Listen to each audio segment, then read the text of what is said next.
Your bank account has an off switch, and the government has used it before. In 2022, Russians woke up to ATM limits of $100 a day overnight. The same legal framework exists in the US right now. In this video, I'll show you the exact blueprint to protect your wealth and the specific assets that survive when the system locks you out. Let's start with what you think you own. You have a checking account, maybe a savings account, a 401k, perhaps some cash sitting in a money market fund. You log in, you see a number, and that number feels real. It feels like yours. It isn't. What you actually have is a legal claim, a promise, a digital entry in a database controlled by institutions that operate under emergency powers you have never read. And those powers include the legal authority to suspend your access, not steal your money, technically just delay it, indefinitely for national security reasons. This is not a conspiracy. This is federal law. The FDIC's Orderly Liquidation Authority, the Fed's Emergency Lending Frameworks, and Executive Order 13,603 signed in 2012 and still active, give the U.S. government sweeping control over financial assets, commodities, and even labor during a national emergency. War qualifies. Now look at your 401k. The average American has roughly $88,000 in a retirement account. That money is invested in equities, stocks, and stock markets close during geopolitical shocks, not slow down. The New York Stock Exchange shut down for 4 days after September 11th. It shut for months during World War I. When it reopens after a crisis, it rarely reopens at the price you left. Your cash isn't safer. The moment a war-level event triggers inflation, and it will, that $10,000 in your savings account starts losing purchasing power by the hour. During the hyperinflationary spiral in Weimar Germany in 1923, prices doubled every 3.7 days. People burned currency for heat because it was cheaper than wood. Your traditional financial setup was built for peacetime. It was not engineered to survive a systemic shock, but the bank closing isn't actually the biggest threat here. The real trap is what happens to the safe government bonds sitting in your retirement account when inflation explodes during wartime. I'll show you exactly how to escape that trap using the government's own legal loophole in Move 2 of the Action Plan. Here's what you need to understand about the wealthy. They are not smarter than you. They just have access to information faster, and they act on it without hesitation. Right now, institutional money is moving, and it's moving in a very specific direction. Central banks globally purchased over 1,000 tons of gold in both 2022 and 2023, the highest sustained buying pace since the 1960s. China, Russia, India, Poland, and Turkey are leading that accumulation. These are not random transactions. These are sovereign balance sheets being hardened against dollar-dependent systems. At the same time, billionaires like Ray Dalio, Stanley Druckenmiller, and Paul Tudor Jones have been publicly warning about systemic debt risk and quietly increasing allocations to hard assets and short-duration government instruments. Dalio has called the current debt trajectory the classic late-stage empire dynamic. These are not men who speak carelessly. Hedge funds are also rotating out of long-duration bonds, assets that collapse in value when inflation spikes, and into Treasury bills, commodities, and physical assets with tangible, sovereign independent value. They are doing this because of a specific trigger event building in 2026 that most retail investors are completely unaware of. We will get to that catalyst at the end of this video. When you hear it, the urgency of everything we're covering will click into place. The pattern is clear. When geopolitical risk rises to war level, smart money exits complexity and enters simplicity. It exits promises and enters possession.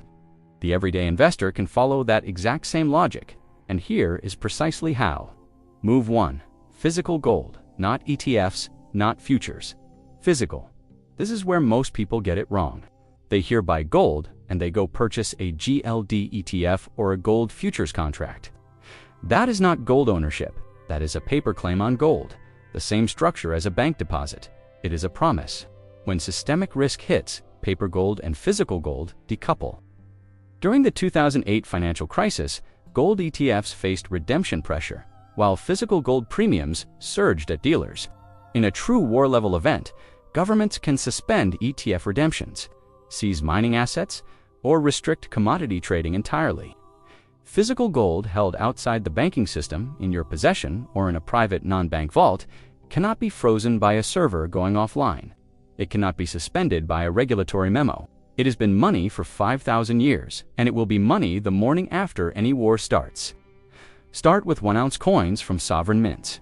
American eagles, Canadian maple leafs, South African Krugerrands, these are universally recognized. Allocate 10 to 20% of your liquid savings. Store it somewhere that is not a bank's safe deposit box. Those can be sealed during a banking emergency. Move to Treasury Bills, the legal escape hatch, inside the system. This is the trap I mentioned earlier. Many investors looking for safety pile into long-term treasury bonds or bond funds, that is a mistake in a high-inflation, higher-rate wartime environment. Long-duration bonds crater when rates rise and war is inflationary. The correct instrument is the Treasury Bill, specifically 4-week or 13-week T-bills. Here is why T-bills are different. They are short duration, meaning they mature quickly and reprice constantly. They are backed by the full faith of the U.S. government, meaning in any scenario short of total sovereign default, you get your principal back plus yield. They currently yield around 4 to 5%, which means you are being paid to stay safe. More importantly, you can buy T-bills directly from treasurydirect.gov, completely bypassing the banking system. Your money sits in a direct account with the U.S. Treasury, not with JPMorgan, not with Wells Fargo, not with any institution that can suspend withdrawals. In a financial freeze scenario, your T-bill account remains accessible because it operates on a separate federal infrastructure. This is not widely known. This is the loophole the institutional world uses and retail investors ignore. Move 3. Cash outside the system. Specific amount, specific location. This sounds simple. It is not practiced. Keep a minimum of 1 month's essential expenses in physical cash, stored at home in a fireproof location. Not 2 weeks, 1 full month. Essential expenses only. Food, utilities, fuel. In every single historical banking crisis, Cyprus 2013, Greece 2015, Russia 2022, the people who had physical cash on hand had mobility. They could buy food while others stood in ATM lines. They could negotiate. They had options. The people who were fully digital had nothing. This is not about distrust of the banking system in normal times.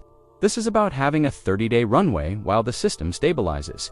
That runway is the difference between panic and strategy. Move 4. Geographic and institutional diversification. Do not keep everything in one country's system. This is the step most people never take because it feels extreme until the moment it becomes essential.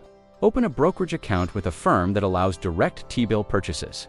Consider a small allocation to a Swiss or Singapore-based institution if your assets are significant enough to warrant it. Both jurisdictions maintained banking stability through both world wars and every financial crisis of the last century. At minimum, ensure your assets are spread across at least 2 separate institutions. If one bank implements withdrawal restrictions, you have an operational backup. This is basic redundancy that every sophisticated investor uses and almost no retail investor implements. Here is the trigger no one is discussing openly. In 2026, the U.S. faces a debt refinancing wall. Roughly $9 to $10 trillion in Treasury debt accumulated during the Lorette era matures and must be rolled over at current interest rates, which are dramatically higher than when that debt was issued. The interest cost alone threatens to consume an unprecedented share of the federal budget. This creates a structural pressure point. The government's options narrow to 3. Cut spending aggressively, monetize the debt through inflation, or face a debt crisis that shakes confidence in U.S. treasuries globally. Now layer a geopolitical escalation on top of that. A conflict involving NATO, Taiwan, or Middle Eastern energy infrastructure. All active flashpoints right now in early 2026 would trigger emergency capital controls, market suspensions, and institutional panic simultaneously. The debt wall is the kindling. A war-level event is the match. This is not a prediction. It is a structural condition that exists today, documented in the Congressional Budget Office's own projections. The elites know this. Their portfolios already reflect it. The window to act is not sometime this year. The window is now, before a headline changes everything overnight. You do not need to move your entire financial life. You need to move enough of it. Strategically, deliberately, so that you have options when everyone else has none. Physical gold outside the bank. Short duration T-bills in a direct Treasury account. 1 month of cash reserves. Institutional diversification. 4 moves, each one executable this week. The system will not warn you when it's about to lock you out. It never does. The Russians, checking their phones on February 27, 2022, had no idea that by February 28th, their financial world would look completely different. The Greeks going to ATMs in June 2015 didn't get an email the week before. The warning always comes the morning after. This channel exists to give you that warning before the morning after arrives. If this video gave you information your financial advisor never told you, and it probably did, subscribe now. We cover the moves the system hopes you never learn before you need them. The next video goes deeper. You won't want to miss it.